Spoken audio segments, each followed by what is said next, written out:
What's up mga guys? Good afternoon kanatong tanan. Naata karon diri sa Pigkutin River para tanaw na to ang baha. Actually kani nga baha guys, busy ka kaini. So nadi atong kuno level sa tubig. Layo pa kayo siya. Natay kun diyo pag yellow gani monitor pa na siya dayon orange alert. Dayon pag kanang pula dia or brown, that is evacuation na gyud, evacuate na gyud. So makatabang ang flood control guys kay mapaluwag niya ang distribution sa tubig. So sa una pag dahom gid ang baha sa una, halos maabot ta gining tulay.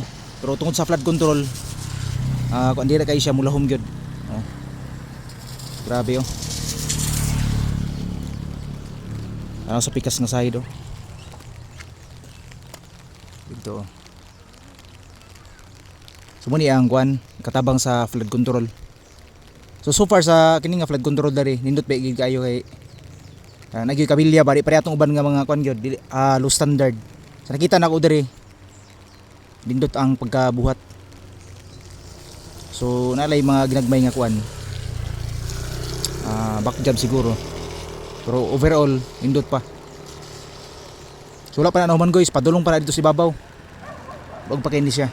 Mabtan panig 5 years siguro sila diri.